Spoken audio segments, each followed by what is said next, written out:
अभी रिसेंटली जो पहले वीडियो मैंने बनाई है उसमें मैंने मायरनगोटमी के बारे में डिस्कस किया and now I am going to discuss about put some light and explain a little bit of concept of mastoidectomy. इसकी प्रेजेंट चीज़ें हमने वही डिस्कस करनी है तो वही सारा फॉर्मेट फॉलो होगा, but I am going to discuss about mastoidectomy. ठीक है, अब इसको हम जल्दी से देख लेते हैं, ठीक है, कि इसमें क्या है। बेसिकली इसकी टिपिकल प्रेजेंटेशन क्या होती है। let's just look at it। एक एक बच्चा होता है या फिर कोई यंग एडल्ट है जिसको रीसेंट या अनट्रीटेड एक्यूट ओटाइटिस मीडिया हो रहा है। उसको फीवर भी है, स्वेयर कानों में दर्द है, उसको कानों के पीछे there is post auricular swelling, बहुत ज़्यादा स्वेलिंग हुई भी है, कान प्रोट्रूड हुआ हुआ है, इट्स पुश्ड आउटवर्ड। इसके अलावा पुरलन डिस्चार्ज है कानों में से, और हम डायग्नोस कर लेते हैं कि ये इसको मास्टोइडाइटिस हुआ हुआ है। ठीक है, तो मोस्टली जब मास्टोइडाइटिस होता है तो हम मास्टोइडेक्टमी करते हैं। सर्जरी कब बेहतरीन होती है कि जब there is failure of IV antibiotics, अगर कोई एब्सेस बन गई है या फिर बहुत ज़्यादा कॉम्प्लिकेशंस के साइंस आ रहे हैं। लाइक अगर हम ये एज्यूम कर रहे हैं कि हमारे पास इंट्राक्रेनियली अगर वो हमारे पास इन्फेक्शन स्प्रेड कर रही है तो हम मास्टोइडेक्टमी की तरफ जाएंगे। ठीक है, तो बेसिकली अगर हमारे पास ईयर इन्फेक्शन है और कानों के पीछे स्वेलिंग है और कान इट्स पुश्ड फॉरवर्ड, तो हमें पता चल जाता है कि मास्टोइडाइटिस है और हमने मास्टोइडेक्टमी परफॉर्म करनी है। इंडिकेशंस क्या है, वही एब्सोल्यूट और रिलेटिव आ जाती हैं। एब्सोल्यूट में हम देखते हैं कि देयर इज़ कोलिसेंट मास्टोइडाइटिस, यानी कि बोन की डिस्ट्रक्शन हो रही है। इसके अलावा अगर हमारे पास कोई सब पेरियोस्टियल एब्सेस बन रही है उसमें भी हमें करनी पड़ती है। अगर कोई इंट्राक्रेनियल कॉम्प्लिकेशंस आ रही हैं, जैसे कोई ब्रेन एब्सेस बन रही है या कोई मेनिंजाइटिस की कॉम्प्लिकेशन आ रही है, so that's also an indication. Relative में हमारे पास क्या आ जाती है, अगर रिकरेंट मास्टोइड की इन्फेक्शंस हैं या फिर अगर कोई क्रॉनिक ईयर डिजीज़ है साथ उसके कॉम्प्लिकेशंस भी हैं तो हम सर्जरी परफॉर्म कर देते हैं। एमरजेंसी में हम सर्जरी तब करते हैं जब कोई एब्सेस है या कोई न्यूरोलॉजिकल साइंस हमें नज़र आ रहे हैं, और अर्जेंट तब करते हैं when there is failed medical therapy.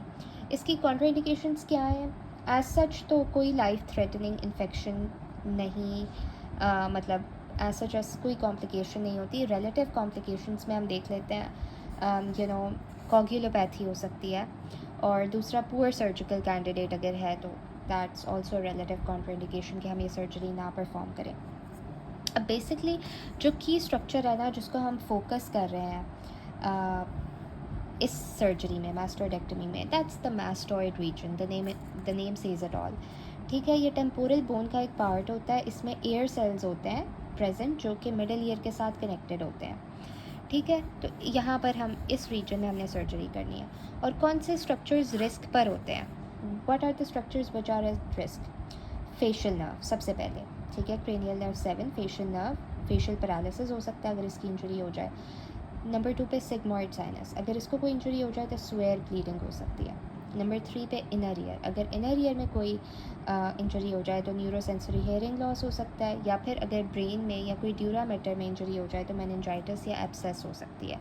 तो ये सारे structures, facial nerve, sigmoid sinus, inner ear, dura या ब्रेन, इन सबको हमने, ये सब रिस्क पर होते हैं तो बहुत ध्यान से हमने करना है। ठीक है, तो बेसिकली रिलेशनशिप क्या है, मास्टोइड का मिडल ईयर के साथ कनेक्शन है, मिडल ईयर का ब्रेन के साथ कनेक्शन है, तो इन्फेक्शन डायरेक्टली स्प्रेड कर सकता है और this is very life threatening, तो हमने बहुत ध्यान से चीज़ों को प्रोसीड करना है। अब बेसिकली कोर कॉन्सेप्ट क्या है इस प्रोसीजर में, क्या होना है, हमने बेसिकली जो इन्फेक्टेड मास्टोइड एयर सेल्स है ना उनको रिमूव करना है और इन्फेक्शन को ड्रेन करना है। मास्टोइडेक्टमी में हमने क्या करना है, क्योंकि मास्टोइडाइटिस है ना, तो जो इन्फेक्टेड मास्टोइड एयर सेल्स हैं उनको रिमूव करना है और इन्फेक्शन को ड्रेन करना है। जो भी डिजीज्ड बोन थी उसका सर्जिकली हम उसको रिमूव कर देंगे, जो भी पस है हम उसको ड्रेन कर देंगे, और हम अपनी पूरी कोशिश करेंगे to prevent the spread of the disease to the brain.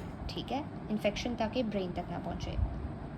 अब ये जो डिज़ीज़ था मास्टोइडाइटिस, इसका इसकी क्या डिज़ीज़ का मैकेनिज़्म क्या है, पैथोफिजियोलॉजी क्या है। बेसिकली जो एक्यूट ओटाइटिस मीडिया होता है ना, जब वो क्या करता है, it leads to infection that spreads to the mastoid air cells, जिसकी वजह से बोन की डिस्ट्रक्शन हो सकती है और एब्सेस फॉर्म हो सकती है।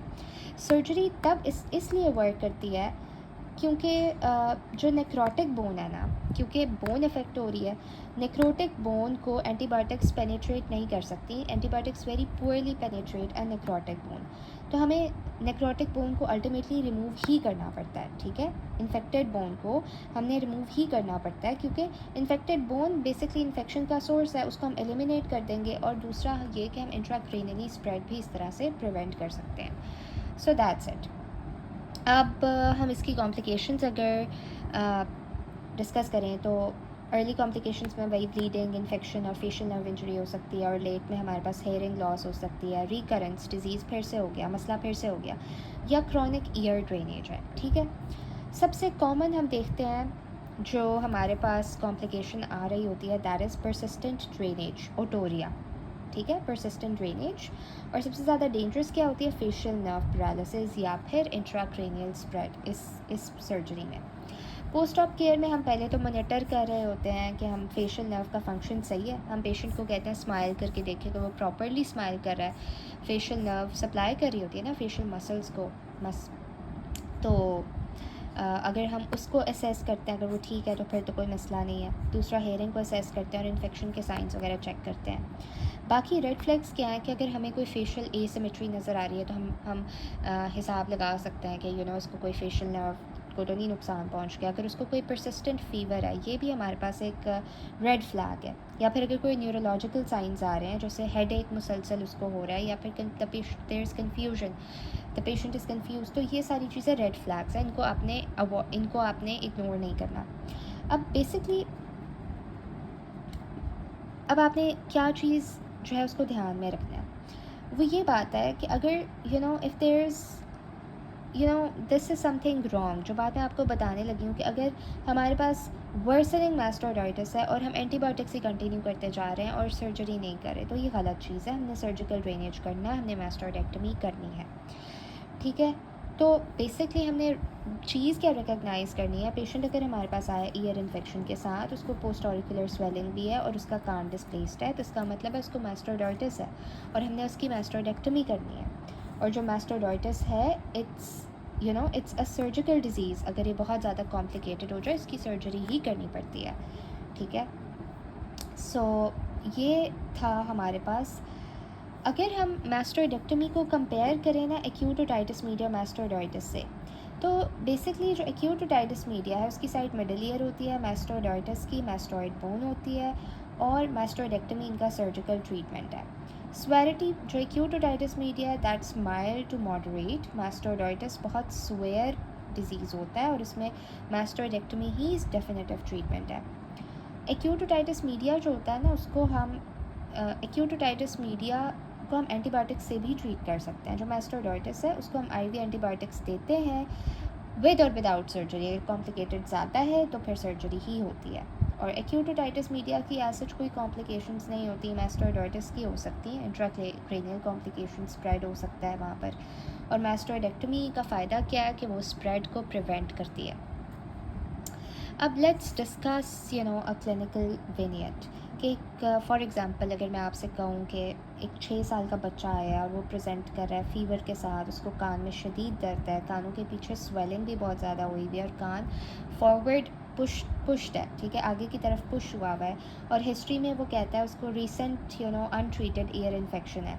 तो हमने सबसे इसका बेहतरीन हल किया है कि हमने उसकी मास्टोइडेक्टमी करनी है। और इसकी रीज़न क्या है कि बच्चा प्रेजेंट कर रहा है with the classic science of mastoiditis. ये हमें इंडिकेट कर रहा है कि वो मिडल ईयर से भी बियॉन्ड इन्फेक्शन स्प्रेड हो गई है and it requires surgical drainage. तो हमारे पास ईयर इन्फेक्शन है, अगर वो एंटीबायोटिक से इम्प्रूव हो जाती है तो वेल एंड गुड, अगर नहीं, पोस्ट ऑरिकुलर स्वेलिंग भी नज़र आ रही है तो मास्टोइडाइटिस है, एब्सेस है, हमने उसको स्वेयर है, हमने मास्टोइडेक्टमी करनी है। तो बेसिकली इंडिकेशन यही होती है कि हमारे पास कॉम्प्लिकेटेड मास्टोइडाइटिस है, हमने इन्फेक्टेड बोन को रिमूव करना है, ये हमारा गोल है। फेशियल नर्व इंजरी का बहुत ज़्यादा रिस्क होता है, कॉम्प्लिकेशन में ओटोरिया हो सकता है, डेंजरस कॉम्प्लिकेशन ये इंट्राक्रेनियल स्प्रेड है, और ईयर मोस्टली फॉरवर्ड पुश्ड होता है। ये चीज़ आपने जहन में रखनी है। तो मास्टोइड जो है ना, it must act surgically to open the infected disease, ठीक है। तो हमने सर्जरी करनी होती है। तो मास्टोइडेक्टमी ये तब की जाती है जब ईयर इन्फेक्शन बोन में स्प्रेड कर जाए and antibiotics are no longer enough. ठीक है, तो हमने हमने क्या टेस्ट करना है, हमारा माइंडसेट ये होना चाहिए कि हमने रिकग्नाइज़ करना है ओटाइटिस मीडिया की कॉम्प्लिकेशंस को, ये जानना है कि when medical to surgical shift has to happen, हमने फोकस करना है इस चीज़ पर कि हम इंट्राक्रेनियल स्प्रेड को प्रिवेंट करें और जितने भी रेड फ्लैग्स हैं उनको आइडेंटिफाई करके उनको रूल आउट करना है। That's about मास्टोइडेक्टमी।